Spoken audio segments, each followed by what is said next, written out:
है ना। कमेंट को नीचे करके एक बार लाइक कर दो, स्टार्टिंग में ही जल्दी से करो सब लोग। हाँ जी।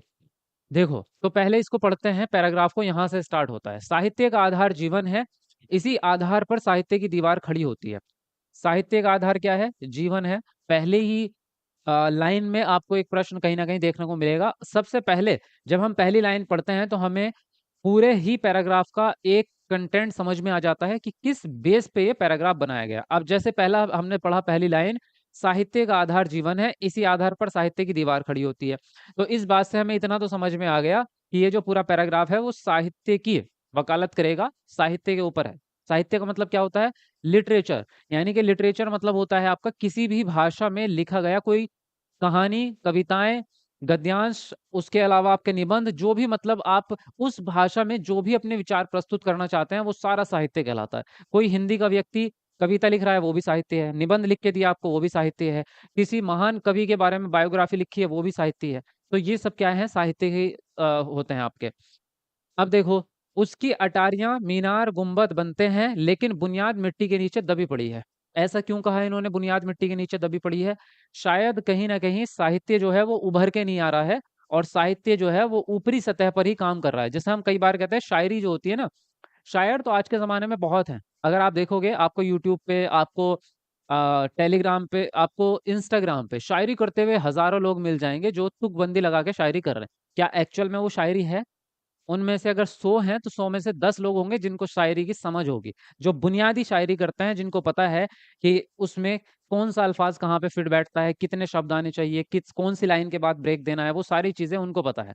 रदीफ़ होता है, काफ़िया होता है, वगैरह-वगैरह बहुत सारी चीज़ें होती हैं उसमें।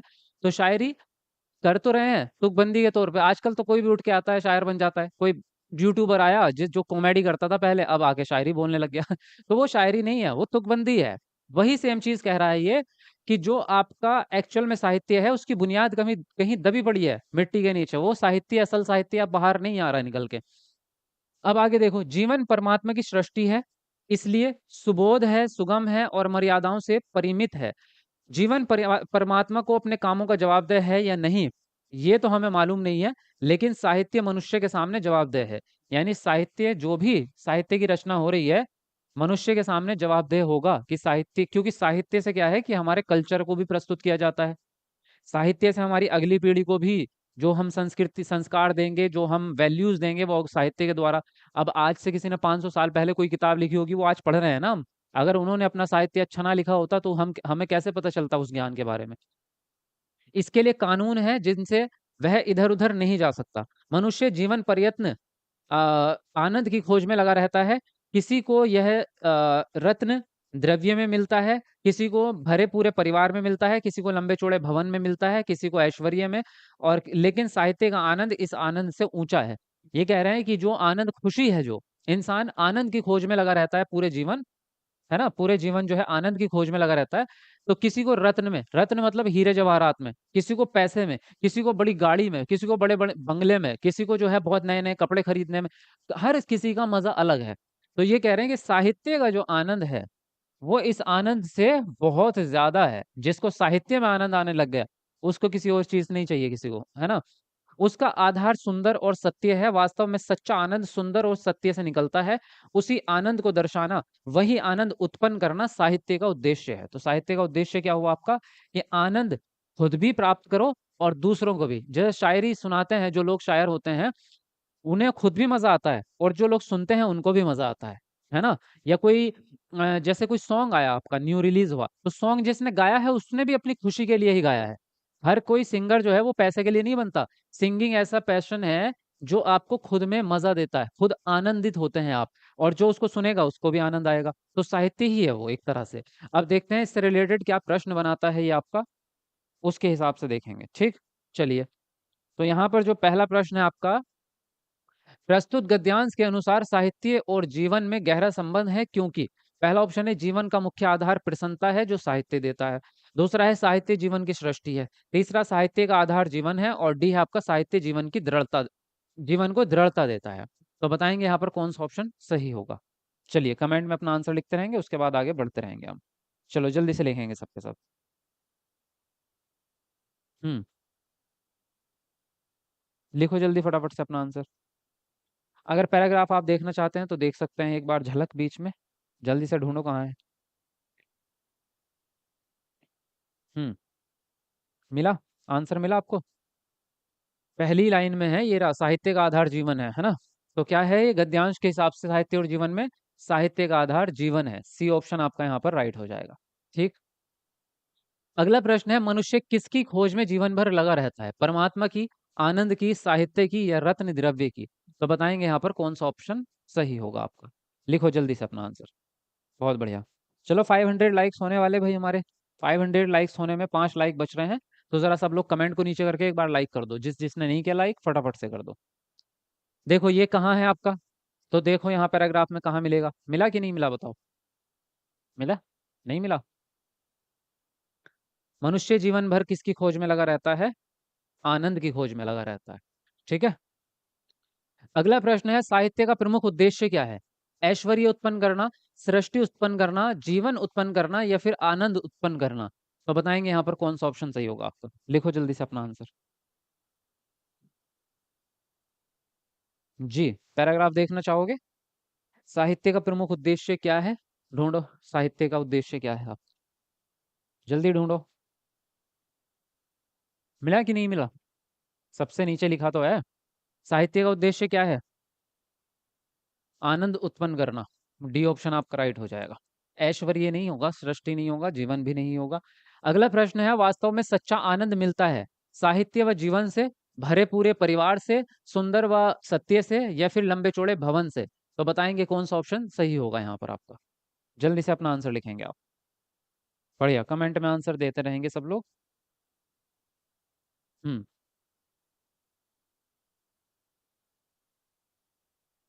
पैराग्राफ देखना है? देखो, जीवन का वास्तविक उद्देश्य कहाँ से मिलता है आपको, मतलब वास्तव में कहाँ से आपको मिलता है आनंद, तो यहाँ पर देख लो आप। वास्तव में सच्चा आनंद जो है सुंदर और सत्य से मिलता है। कहाँ से? सुंदर और सत्य से मिलता है। तो सी ऑप्शन यहाँ पर आपका राइट हो जाएगा। क्लियर है बात? अगला प्रश्न, साहित्य के आनंद का आधार क्या है? सुंदर और सत्य को पाना, जीवन, ऐश्वर्य पाना, या परमात्मा? तो बताएंगे कौन सा ऑप्शन आपका सही होगा। लिखो जल्दी से आंसर अपना।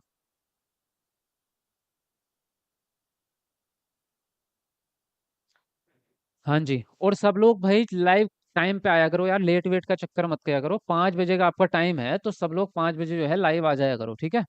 और जिसको नहीं पता वो टाइम नोट कर लो, डेली क्लास आपकी 5 बजे ही होती है। लाइव क्लास आपको देखना पड़ेगा, पूरी क्लास देखनी पड़ेगी, तभी सी टेट क्लियर होगा। शुरू से एंड तक पूरी क्लास ढंग से देखा करो, समझ करके। साहित्य के आनंद का जो आधार है वो सुंदर और सत्य को पाना है, पहला ही ऑप्शन आपका सही है। अगर पैराग्राफ में देखना चाहते हैं तो यहाँ पे आप देख सकते हैं, अ, आनंद को दर्शाना और आनंद को उत्पन्न करना साहित्य का उद्देश्य है, ठीक है?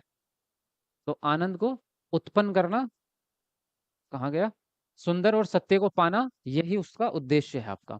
परिमिति का अर्थ क्या है आपका? सीमित, दबा हुआ, विस्तृत, या फिर फंसा हुआ? बताएंगे कौन सा ऑप्शन सही होगा आपका। हाँ जी, लिखो जल्दी से। परिमित शब्द आपका आया था पैराग्राफ में, इसका मतलब पूछा है आपसे, तो बताएंगे जरा इसका मतलब क्या है। मैं पेपर 2 की प्रिपरेशन कर रही हूँ सर। तो पेपर 2 में हिंदी भी होता है, हिंदी तो आपका कॉमन सब्जेक्ट है ना, पेपर 1 पेपर 2 दोनों का ही है आपका। परिमित का मतलब होता है सीमित, परिमिति का मतलब होता है चारों तरफ से घिरा हुआ, तो उसका मतलब सीमित ही हो जाता है, ठीक है? फंसा हुआ नहीं होता कि फंसा हुआ है। इसका मतलब होता है कि कोई चीज है जो उसको एक रोके हुए, एक लिमिटेशन है, तो उसको कहेंगे सीमित होना। अगला प्रश्न है, आनंद का समानार्थी शब्द कौन सा होगा? जीवन, खुशी, साहित्य, या परमात्मा?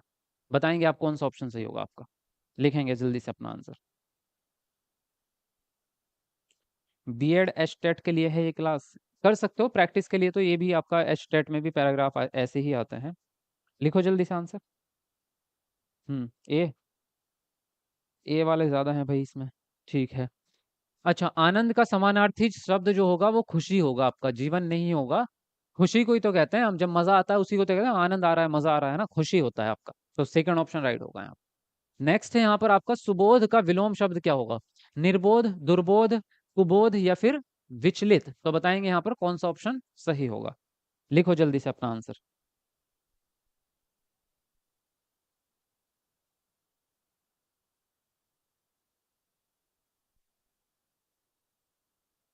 जी, फटाफट से लिखेंगे अपना आंसर। क्या आंसर राइट लगता है आपको यहाँ पर? देखो, सुबोध का मतलब होता है अच्छी समझ, बोध का मतलब होता है समझ। बोध का मतलब होता है समझ, यानी कि अंडरस्टैंडिंग, आपकी जो अकल है आपकी, है ना, आपके दिमाग में जो अकल है, जो आपकी समझ है, अंडरस्टैंडिंग है। सु मतलब अच्छी, और दुर मतलब खराब। ठीक है, तो यहाँ पर जो आंसर राइट होगा आपका वो होगा दुर्बोध। निर्बोध होता ही नहीं है। निर का मतलब बुरा नहीं होता। निर का मतलब होता है ना, मतलब मना करना आपका। इसका मतलब ये होता है कि आप उस चीज को मना कर रहे हैं, जैसे कि आपके कोई चीज नहीं है, आपके पास नहीं है, तो उसको हम कहेंगे। तो अगर हम कहते हैं ना यहाँ पर अबोध, अबोध आ जाता है आपका, तो उसका उसका हो सकता था निर्बोध उसका, लेकिन यहाँ पे सुबोध है तो इसका होगा दुर्बोध, है ना। जैसे वो होता है ना आपका, इसमें और क्या एग्जाम्पल हो सकता है? चलो फिलहाल मुझे एग्जाम्पल इसका अभी तो याद नहीं आ रहा, लेकिन यहाँ पे इस हिसाब से समझ सकते हो आप। चलिए, नेक्स्ट प्रश्न है आपका, लंबे चौड़े भवन में। वाक्य में लंबे चौड़े वाक्य व्याकरण की दृष्टि से क्या है? लंबा चौड़ा जो शब्द है आपका, ये क्या है आपका? ये क्रिया विशेषण है आपका, संज्ञा है, क्रिया है, या विशेषण है? क्या है ये बताएंगे आप? कौन कौन सा ऑप्शन यहाँ पर आपका सही होगा? लिखेंगे जल्दी से आंसर आप।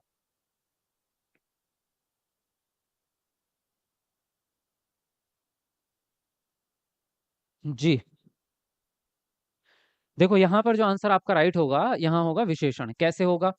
ऐसे शब्द जो किसी संज्ञा की विशेषता बताते हैं। तो भवन क्या है? भवन जो है आपका, वो एक संज्ञा है भाई, किसी चीज का नाम है ना। दीवार एक संज्ञा है, इंसान एक संज्ञा है, कुत्ता एक संज्ञा है, गधा एक संज्ञा है ना। लक्ष्मी एक संज्ञा है, अरुण एक संज्ञा है। किसी का नाम है, किसी को भी संबोधित करने के लिए जो शब्द इस्तेमाल करते हैं। अगर संज्ञा की विशेषता, जैसे कि भवन जो है वो लंबा चौड़ा है, ये भवन की विशेषता है कि वो लंबा चौड़ा है। उसी हिसाब से मीनार, मीनार लंबा है तो लंबा मीनार, एक मीनार छोटा है तो उसको कहेंगे हम छोटा मीनार। तो ये छोटा हुआ मीनार की विशेषता, तो छोटा क्या है? विशेषण। लेकिन विशेषण आपका कई बार क्रिया के साथ में आता है। जैसे एक क्रिया है आपकी भागना, भागना आपकी क्रिया है ना। अगर मैं इसके साथ में लगा दूं तेज भागना, भागना तो आपकी क्रिया है, भाग तो रहे हैं आप, लेकिन मैंने कहा तेज भागो, तो तेज का मतलब भागने की भी विशेषता बता दी आपने। धीरे भागो, तेज भागो, बहुत तेज भागो, तो ये क्या हो जाएगा? ये तेज जो है ना, ये यहाँ पे क्रिया विशेषण हो जाएगा, क्योंकि ये क्रिया के साथ में लगा हुआ है। फिलहाल यहाँ पे डी ऑप्शन आपका राइट हो जाएगा। चलिए, अगला प्रश्न जो है आपका।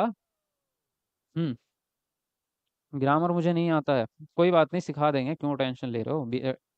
ग्रामर भी सिखा देंगे। चलो, लाइक करते रहो जरा वीडियो को सब लोग मिलके। 1,000 लाइक पूरे करने हैं हमें अभी, ठीक है ना। तो 600 लाइक होने वाले हैं, 3-4 लाइक बच रहे हैं 600 में, तो जरा करो सब लोग कमेंट को नीचे करके। ये एक कविता है आपकी, इसको पढ़ेंगे, उसके हिसाब से कुछ प्रश्न आएंगे, उसको सॉल्व करेंगे।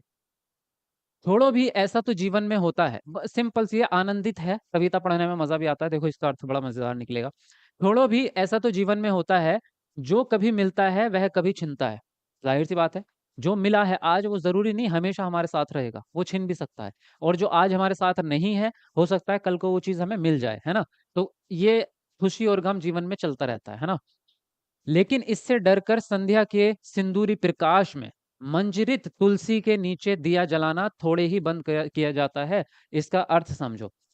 इस चीज से जैसे कि हमने कहा कि कभी मिलता है वह कभी छिनता है। मान लो आज हम कोशिश करके कुछ चीज प्राप्त कर ले, मान लीजिए आज आज आपने पैसा कमाया, 1-2 लाख रुपए कमा लिया आपने, लेकिन वो कल को खर्च होना ही है। उसको क्या गुल्लक में बंद करके थोड़ा जमीन में गाड़ के रखोगे? वो अपने जीवन में खर्च तो करोगे ना आप। आज आपके पास पैसा आया है, कल को खर्च हो जाएगा, लेकिन इसका क्या मतलब है कि पैसा कमाना छोड़ दें हम, कि यार ये तो खत्म हो जाता है पैसा, यार अभी पैसा आया अगले महीने खत्म हो जाएगा, तो मैं कमाऊं क्यों, मैं तो कमाता ही नहीं, तो ऐसा तो नहीं है।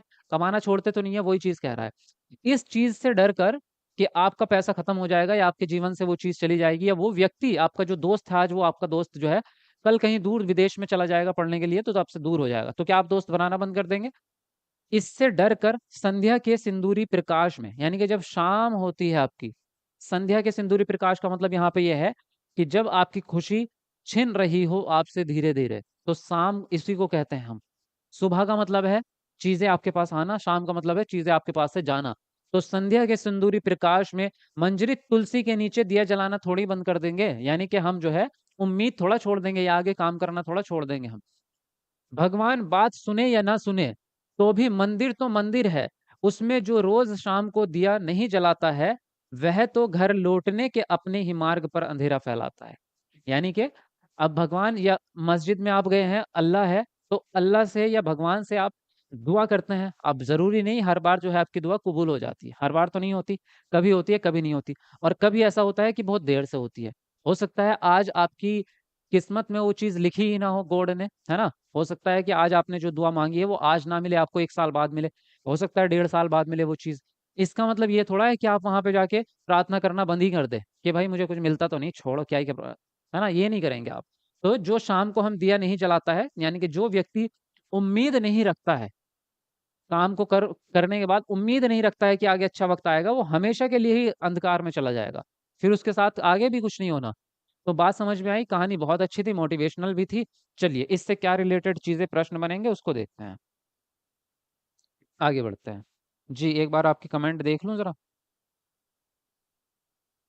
कुछ पूछ रहे हैं क्या? शाम को 7 PM डेली आएगा? हाँ 7 बजे डेली क्लास हो रही है भाई आपकी, कल भी हुई थी। सर पास करवा दो प्लीज। 100% कराएंगे भाई, पास कराने के लिए तो पढ़ा रहे हैं आपको। टेंशन मत लो, मैं आपको पास करवा के छोड़ूंगा, बस आपको थोड़ी सी मेहनत लगेगी। क्योंकि मेहनत से जो जान बचाएगा भाई उसके फिर नहीं होता यार, थोड़ी सी मेहनत तो लगती है ना। तो हम क्या है कि जो भी चीज़ें मैं आपको बताऊंगा गाइड करूंगा वो चीज़ें आपको करते रहना पड़ेगी, है ना। वो चीज़ें आपको पढ़नी भी पड़ेगी, याद भी करनी पड़ेगी, उसका रिवीजन भी करना पड़ेगा, करना पड़ेगा। मेहनत करोगे तो देखो हो ही जाएगा, अगर मेहनत नहीं करोगे तो ही डाउट रहेगा। जीवन में प्राय खालिस्तान घटनाएं होती ही रहती हैं, लूटने और रूठने की, आने और जाने की, कुछ मिलने और छिन जाने की, भूलने व याद करने की। तो खालिस्तान में क्या आएगा, पैराग्राफ के हिसाब से आंसर देना, अलग से अपनी अपना दिमाग मत लगाना, पैराग्राफ के हिसाब से ही आंसर देना, ठीक है। चलो बताओ फटाफट से कौन सा ऑप्शन सही होगा। तो क्या लिखा है पैराग्राफ में आपके? छोड़ो ये तो जीवन में होता रहता है, जो कभी मिलता है वह कभी छिनता है। तो क्या, जो कभी मिलता है वो कभी छिनता है, तो कुछ मिलने की और कुछ छिन जाने की प्रक्रिया चलती रहती है। मंजरित तुलसी के नीचे दिया जलाने का क्या आशय है? तुलसी को हरा भरा रखना, जीवन की हर परिस्थिति में आस्था बनाए रखना, दिया जलाकर पूजा करना, या भजन कीर्तन करना। तो क्या मतलब है इस लाइन का, बताएंगे आप? क्या अर्थ निकलता है इस बात का? चलिए फटाफट से लिखेंगे अपना आंसर आप। हम्म। इस बार सीटेट पास हो जाएगा ना सर? शिल्पी, हो जाएगा भाई। आप सही समय पे आपने तैयारी स्टार्ट की है, अगर आप रेगुलर रहे तो आपका 100% क्लियर हो जाएगा, ठीक है। सर आपकी तरह बॉडी बनानी है, देवेश गैंगवर। देवेश जी पहले यार, पहले एग्जाम निकाल लो, बॉडी तो बाद में बन जाएगी, क्योंकि अभी बॉडी बनाओगे तो फिर ध्यान उधर निकल जाएगा आपका, फिर पढ़ाई पर कम ध्यान रहेगा। तो बना लेना, अभी पूरा जीवन पड़ा है बॉडी बनाने के लिए। तो पहले एग्जाम निकाल लो, उसके बाद बता दूंगा, बॉडी बनाना भी बता दूंगा आपको। देखो मंजरी तुलसी के नीचे दिया जलाने का मतलब यह है कि आप आस्था बनाए रखते हैं, है ना। ये कह रहे हैं ना, मंजरी तुलसी के नीचे दिया जलाना थोड़ी छोड़ देते हैं हम, अगर हमारे जीवन में आना जाना लगा भी रहे। तो जीवन की हर परिस्थिति में हमें क्या रखनी है, उम्मीद बनाए रखनी है, आस्था लगाए रखनी है कि हाँ आगे अच्छा होगा, और हम मेहनत करेंगे तो कुछ पा सकते हैं। तो यहाँ पर जो है आपका सेकंड ऑप्शन राइट हो जाएगा, क्लियर है। चलो जी आगे बढ़ते हैं। अगला प्रश्न है आपका, घर लौटने का मार्ग कैसे मार्ग को कहा जाता है, कहा गया है? घर जाने वाले रास्ते को, घर जाने वाली गली को, सुख और विश्वासपूर्ण जीवन को, या निराशा और हताशा को। तो बताएंगे यहाँ पर कौन सा ऑप्शन आपका सही होगा। चलो जल्दी से लिखो।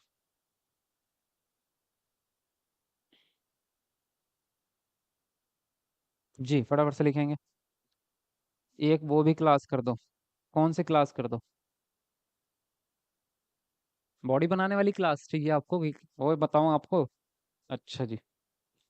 सर आप गर्ल्स का ही कमेंट पढ़ते हैं, अमरोहा गुरुजी। ये जो बॉडी बनाने के पूछ रहे हैं ये लड़की नहीं है, लड़का ही है। और जितने लड़के होते हैं उनके हिसाब से ही कमेंट पड़ी जाती है, ये चक्कर नहीं है अगर लड़का कौन है लड़की कौन से। घर लौटने का मार्ग कैसे मार्ग को कहा जाता है? घर जाने वाले रास्ते को, घर जाने वाली गली को, या सुख और विश्वासपूर्ण जीवन को। तो यहाँ पे कह रहे हैं घर लौटने का मार्ग मतलब सुख और विश्वासपूर्ण जीवन को कह रहे हैं, निराशा को तो नहीं कहेंगे, क्योंकि हम निराशा थोड़ा घर लेके जाएंगे। और यहाँ पे डायरेक्ट आपके घर के रास्ते की बात नहीं कर रहे हैं, वो जीवन की, पूरे जीवन की बात कर रहे हैं। जो कविता में कहा गया है कि जो व्यक्ति दिया जलाना छोड़ देता है, जो दिया नहीं जलाता है, वो अपने पूरे ही जीवन के मार्ग में अंधकार मचा देता है। तो यहाँ पर जो आंसर राइट होगा सी ऑप्शन हो जाएगा। अगला प्रश्न है, अंधेरा फैलाता है का क्या आशय है? निराशा भरा जीवन, कम रोशनी वाली रात, अधिक अंधेरा हो जाना या अंधेरे का विस्तार होना। तो बताएंगे यहाँ पर कौन सा ऑप्शन आपको लगता है सही होगा। चलो लिखो जल्दी से। नोट्स को कैसे पढ़ेंगे सर? नोट्स को तो सिंपल है, नोट्स बहुत इजी है। नोट्स का आप जो है एक एक चैप्टर पढ़ना स्टार्ट करो, कोई भी सब्जेक्ट पकड़ो, सीडीपी पकड़ लो, एसएसटी पकड़ लो, हिंदी जो भी पकड़ना चाहते हो एक सब्जेक्ट स्टार्टिंग में शुरू का एक चैप्टर पढ़ो, फिर दूसरा पढ़ो, फिर तीसरा पढ़ो, फिर उसमें से रिवीजन करो उसका तीनों चैप्टर का, फिर आगे बढ़ो। जब तक रिवीजन नहीं करोगे तब तक याद नहीं रहेगा। तो रिवीजन करते रहना उसका, ठीक है। और फिर उसके साथ साथ में अपना मॉक टेस्ट लगाते रहो, जो आपकी यहाँ पे मैं कराता भी हूँ। देखो, अंधेरा फैलाता है इसका मतलब है निराशा भरा जीवन। यहाँ पर डायरेक्ट बातें नहीं होती कि आप घर जा रहे हैं मंदिर से, रास्ते में अंधेरा हो गया, लाइट नहीं थी, ऐसा नहीं है। इसका मतलब यह है कि अपने घर जाने के रास्ते पर, यानी कि जो आपके जीवन का पथ है उसमें अंधेरा कर रहे हैं आप, उसमें आप निराशा उत्पन्न कर रहे हैं, क्योंकि अगर आप आशा आस्था नहीं रखेंगे तो पहला ऑप्शन सही होगा। मंजरित शब्द में मूल शब्द से शब्द और प्रत्यय क्या होगा? मंजरी और ता, मंजर और इत, मंज और रित, मंजरी और इत। तो बताएंगे इनमें से क्या है भाई संधि विच्छेद इसका सही। चलो लिखो जल्दी से अपना आंसर।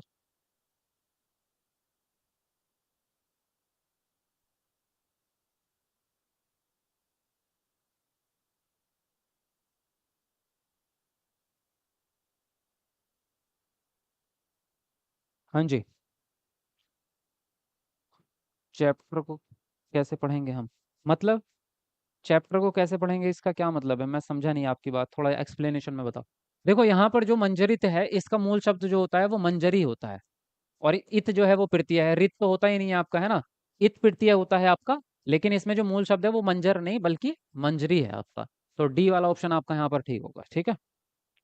अगला प्रश्न आपका, संध्या के सिंदूरी प्रकाश में रेखांकित वाक्य में भावा आभास क्या है? किस चीज का भाव दिया गया है? आशावादी भाव है, निराशावादी है, तुलनात्मक है, या अनास्थावादी है? तो बताएंगे जरा कौन सा ऑप्शन सही होगा इसमें।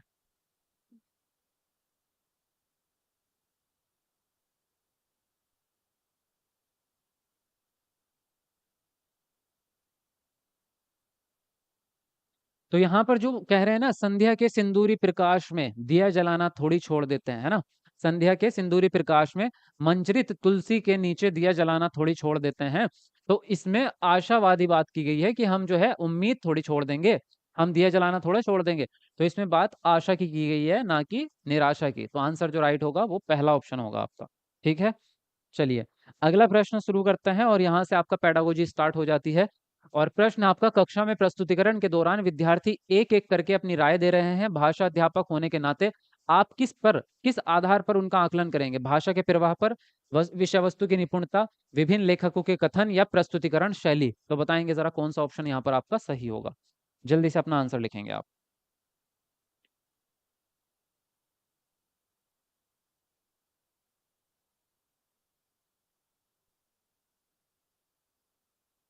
जी।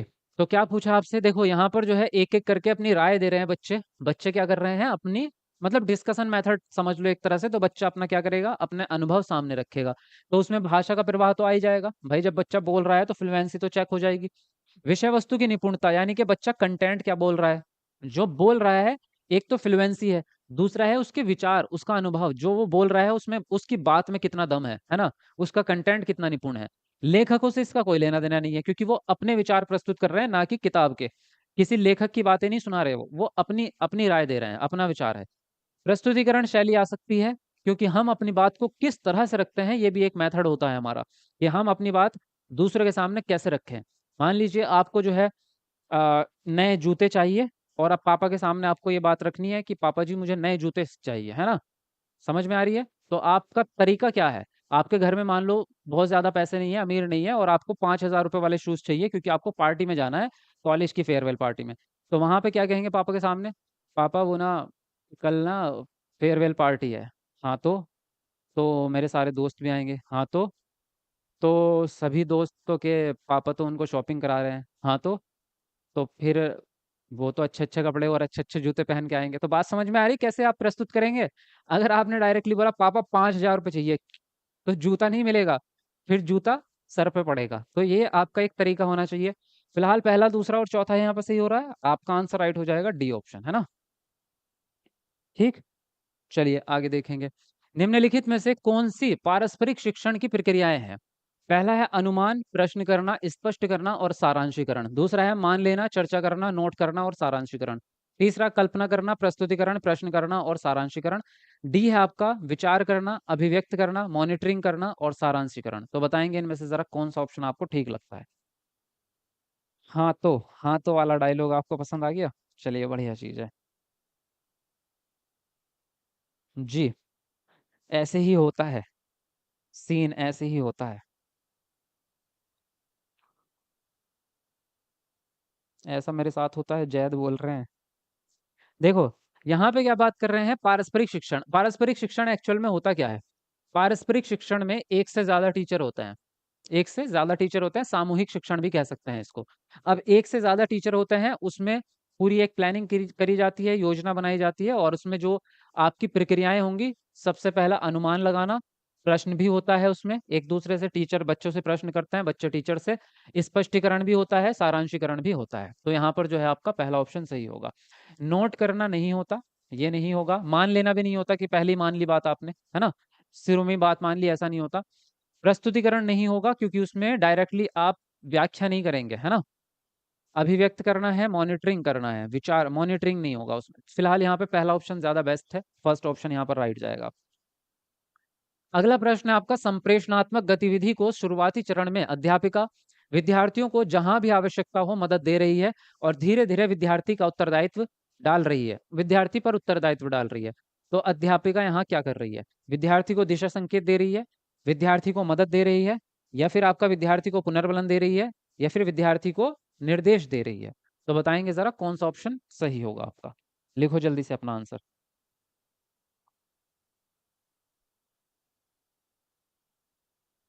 और वीडियो को लाइक करते रहो भाई जरा, है ना।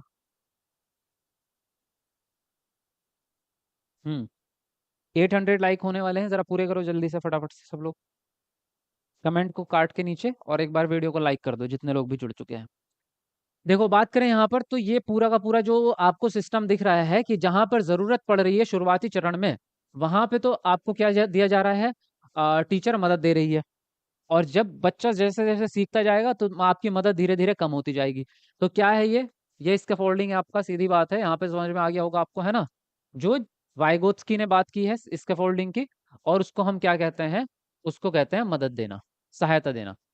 संकेत और इशारे देना, हिंट देना अलग बात है। दिशा संकेत होता है गाइड करना।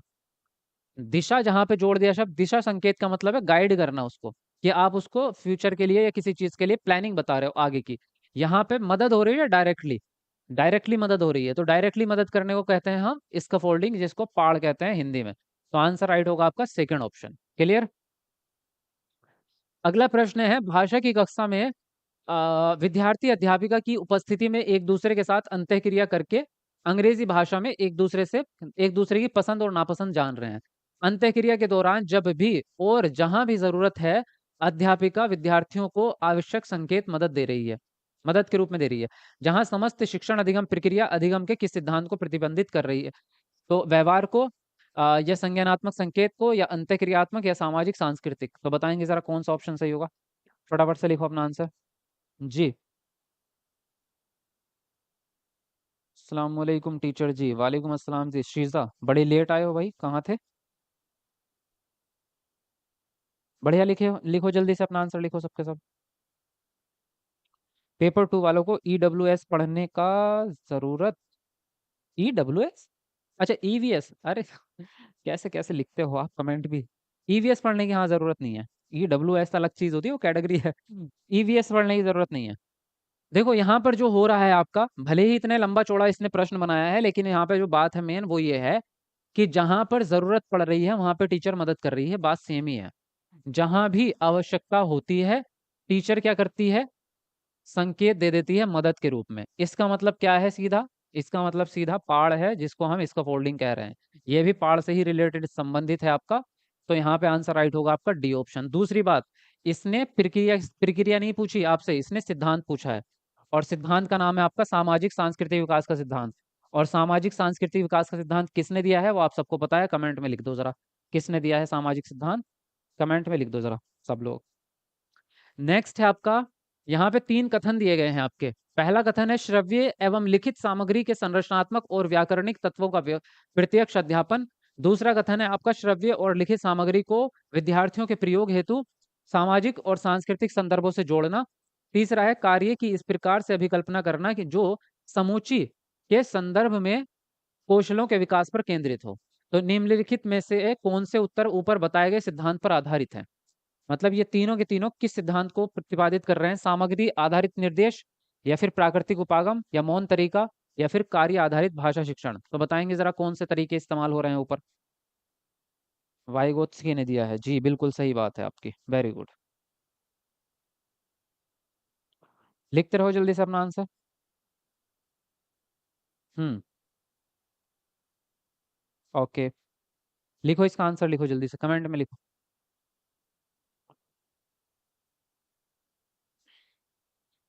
देखो यहाँ पे जो आपको है थोड़ा सा कंफ्यूजन इसमें होगा, आई थिंक थोड़ा सा आपका डिफिकल्ट प्रश्न है ये। लेकिन अगर इसमें एक चीज नोटिस करोगे आप, तो वो क्या है? श्रव्य और लिखित सामग्री, श्रव्य और लिखित सामग्री, इस कार्य के अभिकल्पित करना जो समूची, कार्य को इस प्रकार से अभिकल्पना करना जो समूची के संदर्भ में, समूची मतलब पूरी क्लास, क्या कह रहे हैं? समूची मतलब पूरी कक्षा, और पूरी कक्षा का मतलब ये हो गया आपका समावेशी कक्षा, है ना? समावेशी कक्षा हो गई ना फिर आपकी। ऐसी कार्य ऐसा होना चाहिए, एक्टिविटी या जो भी चीजें आपकी ऐसी होनी चाहिए जो सभी बच्चों के काम आ जाए, यानी कि टोटल। तो यहाँ पे बात चल रही है सामग्री आधारित। प्राकृतिक उपागम इसमें नहीं है। प्राकृतिक का उपागम का मतलब होता है बच्चे स्वतंत्र छोड़ दिए, बच्चे का जो मन कर रहा है वो कर रहा है बच्चा, है ना? प्राकृतिक उपागम नहीं है। मौन हो नहीं सकता क्योंकि बच्चे एक्टिव हैं, तो मौन तो नहीं है। कार्य आधारित भाषा शिक्षण है। कार्य से ज्यादा सामग्री के ऊपर ध्यान है। यहाँ पे भी सामग्री, यहाँ पे भी सामग्री, समझ में आ रही है? कार्य से ज्यादा सामग्री पे ध्यान है, कार्य आधारित नहीं है। लर्निंग बाय डूइंग तब होता है जब बच्चे को कोई प्रोजेक्ट दे दिया जाए और बच्चे उस काम को पूरा करें। यहाँ पे बात चल रही है सामग्री की, तो ये सामग्री आधारित निर्देश हैं, और एक्टिविटी जो उपागम है वो सामग्री आधारित है आपका। क्लियर? अगला प्रश्न होगा द्वितीय भाषा के अधिगम में क्या शामिल है? पहला ऑप्शन है लक्ष्य भाषा में विभिन्न स्थितियों के प्रति प्रतिक्रिया करना देना। दूसरा है विभिन्न प्रकार की श्रव्य और लिखित सामग्री का उपयोग करना। तीसरा अकादमिक रूप से लक्ष्य भाषा में प्रतिक्रिया देना, और डी है विशिष्ट स्थितियों में कुछ वाक्यांशों का प्रयोग करना। तो बताओ कौन सा ऑप्शन ठीक होगा? लिखो अपना आंसर जी, जल्दी से लिखो आंसर।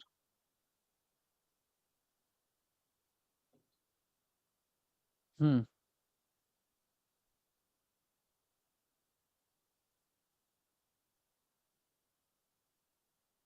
देखो यहाँ पे हम बात करें, इसने बोला द्वितीय भाषा आप सिखा रहे हैं तो क्या तरीका आपका बेस्ट होना चाहिए?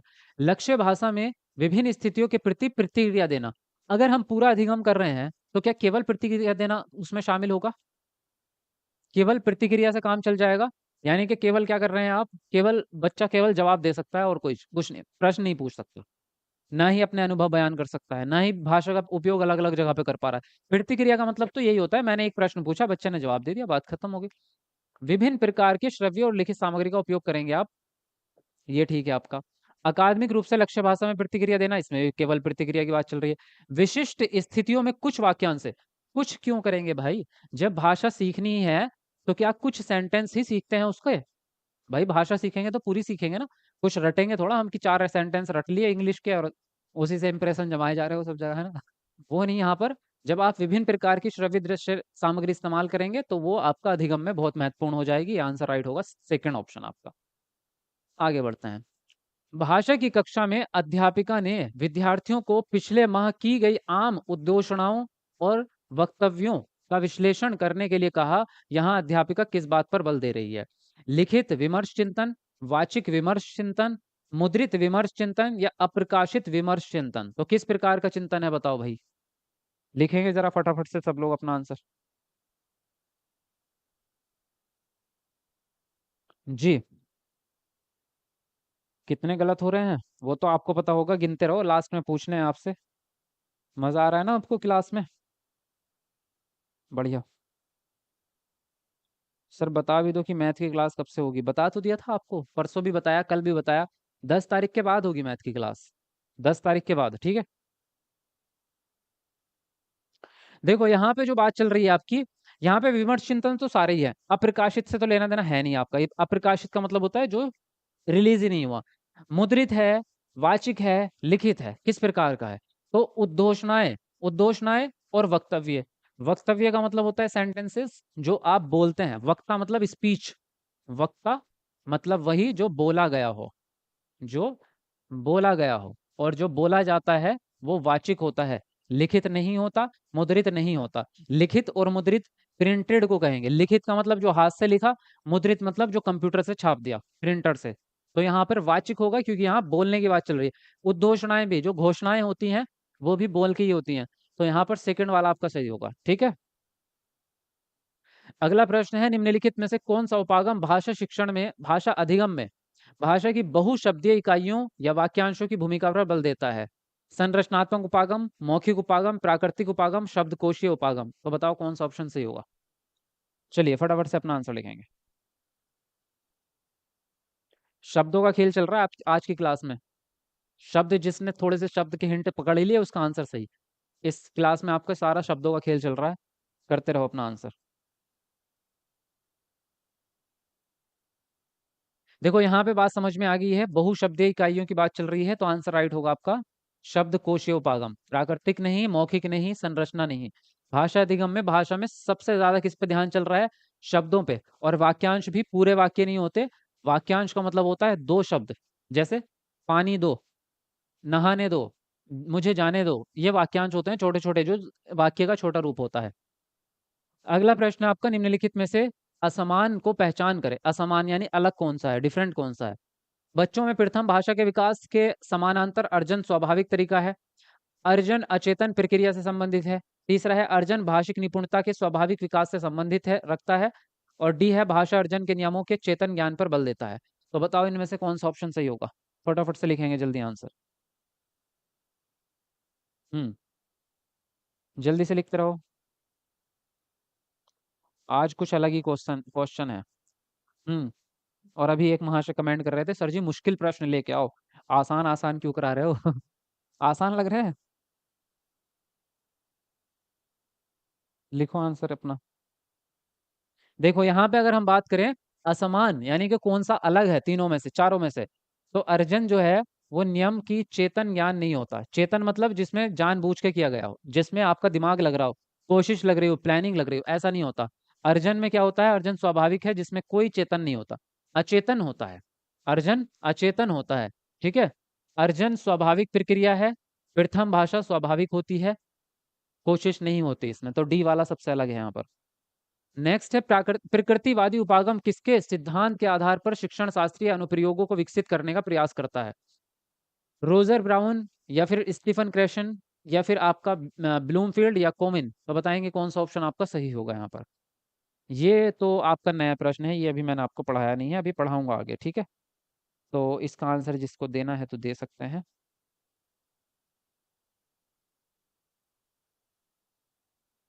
हाँ जी। सचेतन होता है सर जी। अरे सचेतन नहीं होता, अचेतन होता है, जिसमें बच्चे कॉन्शियस ना हो, सब कॉन्शियस। यहाँ पे जो है ये जो सिद्धांत है प्रकृति उपागम, ये स्टेफन क्रेशन का है। अभी ये आएगा, अभी चैप्टर में आपके आगे, अभी पढ़ा नहीं है आपने। ठीक है। ये अभी थ्योरी में आया नहीं है, अभी आएगा आगे। चलिए अगला प्रश्न है अभिकथन ए, चेतन अधिगम अर्जित व्यवस्थाओं से प्राप्त परिणामों की जांच और सुधारने के पर्यवेक्षण के रूप में कार्य करता है। और कारण है पर्याप्त समय, संरचनाओं पर ध्यान और नियमों का ज्ञान। ये तीन शर्तें पर्यवेक्षण के सफल प्रयोग की शर्तें हैं। तो दो बताएंगे ए और आर में से कौन सी बात सही है, किसके हिसाब से आप सही आंसर कौन सा लगाएंगे। लिखो अपना आंसर।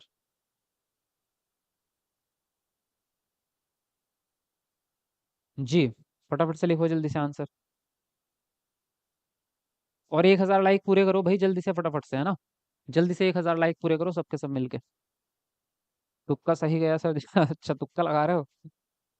देखो यहाँ पे बात करें, चेतन अधिगम अर्जित व्यवस्थाओं से प्राप्त परिणामों की जांच और सुधारने के पर्यवेक्षण के रूप में।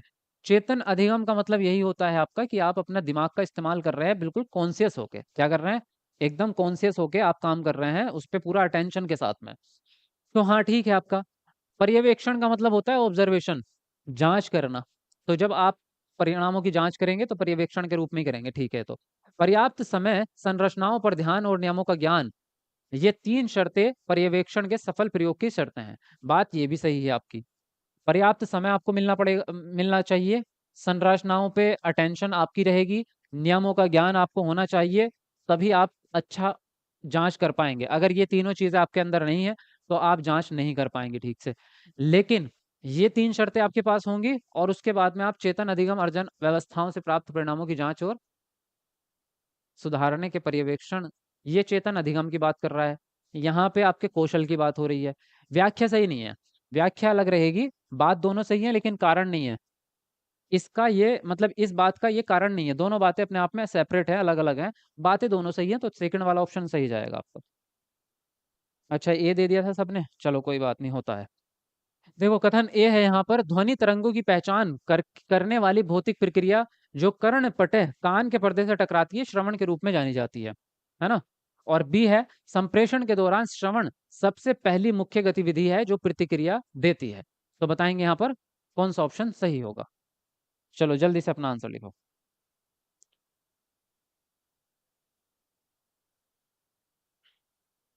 जी फटाफट से लिखेंगे अपना आंसर आप। देखो ध्वनि तरंगों की पहचान करने वाली भौतिक प्रतिक्रिया यानी कि जो आपकी आवाज आती है, ध्वनि तरंगे आती है हवा में ट्रैवल करके, वो आपके कान के पर्दे पर टकराती हैं जिससे आपको आवाज सुनाई देती है। बिल्कुल सही बात है आपकी।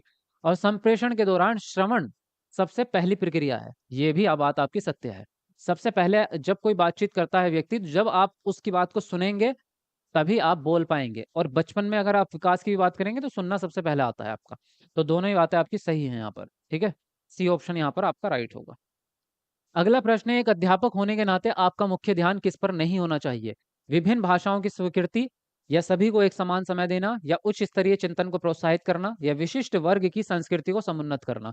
तो बताएंगे कौन सा ऑप्शन यहाँ पर सही होगा। अपना आंसर लिखो, जल्दी से लिखेंगे अपना आंसर आप।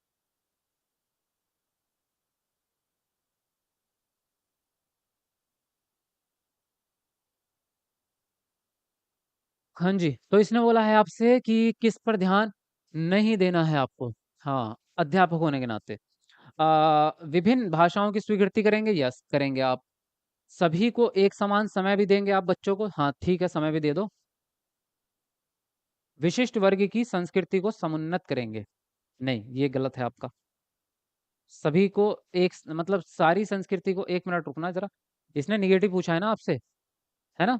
हाँ निगेटिव पूछा है तो ठीक है। आप अगर विशिष्ट वर्ग की संस्कृति को समुन्नत करेंगे, ये भी तो निगेटिव ही हो गया। आप किसी एक को थोड़ा उन्नत करेंगे, ये भी तो गलत हो गया आपका प्रश्न। ये प्रश्न में मुझे गलत लग रहा है, ऑप्शन सही नहीं है इसके। क्योंकि देखो अगर हम बात करें निगेटिव की, तो आप किसी एक वर्ग को बहुत ज्यादा ऊपर नहीं लाते, आपको सभी की संस्कृति को स्वीकार करना पड़ेगा। उच्च स्तरीय चिंतन को प्रोत्साहित करेंगे, ये पॉजिटिव है आपका। ये पॉजिटिव है, ये निगेटिव है। सभी को एक समान समय देंगे, एक समान समय सबको नहीं दिया जाता। जो मान लो कुछ बच्चे ऐसे होते हैं जिनको एक्स्ट्रा समय भी चाहिए होता है। विभिन्न भाषाओं की स्वीकृति, ये भी पॉजिटिव है आपका। अगर इसको मानेंगे पॉजिटिव तो आपका डी ही ऑप्शन बचेगा बस एक आपके पास में, बस। क्योंकि ये तो पक्का ही निगेटिव है आपका। आप किसी एक वर्ग को समुन्नत नहीं कर सकते, आपको करना पड़ेगा तो सबको करना पड़ेगा, वरना किसी को भी मत करो, है ना। आप तो सभी संस्कृति को बराबर समझेंगे ना, किसी एक को ऊपर नहीं ले जाएंगे आप। तो आपका डी वाला ऑप्शन ही राइट जाएगा यहाँ पे, ठीक है। फोर्थ ऑप्शन पे चलते हैं। अगला प्रश्न है, भाषा में शब्दों की आंतरिक संरचना और शब्दों को रचना में शामिल करने वाले नियमों का अध्ययन किस रूप में किया जाता है? पहला है स्वनिम विज्ञान, दूसरा वाक्य विन्यास, तीसरा रूप ग्राम, और चौथा है आपका वर्तनी विषयक। ये मैंने पढ़ा दिया आपको, ये भी टॉपिक नया है, अभी आएगा नेक्स्ट चैप्टर इसी का ही आपका। लेकिन चलो कोई बात नहीं, आप आंसर तो करोगे इसका। चलो लिखो जल्दी से फटाफट से। हाँ जी, तो किसके बारे में पूछा है इसने? शब्दों की संरचना के बारे में पूछा है ना, शब्दों की।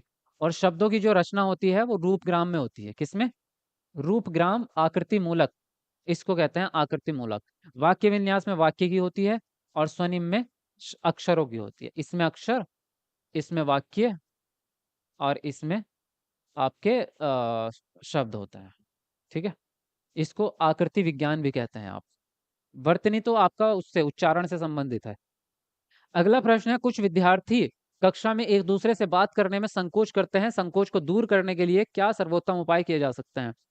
पहला, उन विद्यार्थियों को प्रोत्साहित करें। दूसरा, कक्षा में अनौपचारिक गतिविधियों का आयोजन कर उनमें विद्यार्थियों को संलग्न किया जाए। तीसरा है, उनके निष्पादन हेतु उन्हें पुनर्बलन दिया जाए।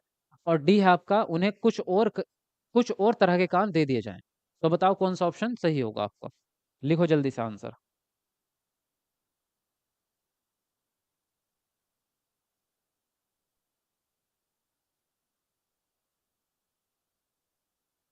रूपग्राम का मीनिंग समझाओ। रूपग्राम जो होता है ना, वो उसको दूसरा शब्द है आकृति विज्ञान उसका, ठीक है। इसको हम कहते हैं आकृति विज्ञान। और ये आपके जो भाषा विज्ञान है, एक सब्जेक्ट आपका, मतलब पेडागोजी जैसा सब्जेक्ट है, पेडागोजी के अंदर आता है एक चैप्टर आपका भाषा विज्ञान। भाषा विज्ञान के अंदर ये भाषा की कुछ शाखाएं होती हैं। जैसे आपका स्वानिकी है, तो वो ध्वनि से संबंधित होता है, जिसमें ध्वनि उच्चारण सिखाए जाते हैं आपके कौन से शब्द की। फिर आता है आपका आकृति विज्ञान, इसमें शब्दों की रचना सिखाते हैं कि शब्द जैसे लिखना है। जैसे मान लीजिए यहाँ पर जो है आपको वो लिखना है, कोयला लिखना है, एक शब्द है आपका कोयला। तो ये अगर ऐसे है तो ये ठीक है आकृति विज्ञान के हिसाब से। लेकिन अगर कोई बच्चा ऐसा लिख रहा है तो ये आपका गलत है आकृति विज्ञान के हिसाब से। तो इसमें शब्द लिखने सिखाए जाते हैं बच्चों को, उच्चारण, सही उच्चारण आकृति विज्ञान के अंदर। बाकी अभी आएगा ये चैप्टर आपका थ्योरी में, जब आपको डिटेल में बताऊंगा। और उन विद्यार्थियों को प्रोत्साहित करेंगे, यस। कक्षा में अनौपचारिक गतिविधियां आयोजित करेंगे, ये भी ठीक है आपका, इसमें भी बच्चे आपका एक्टिवेट रहेंगे। उन्हें कुछ और तरह के काम देंगे, ये तो नहीं कर सकते। और पुनर्बलन बात करें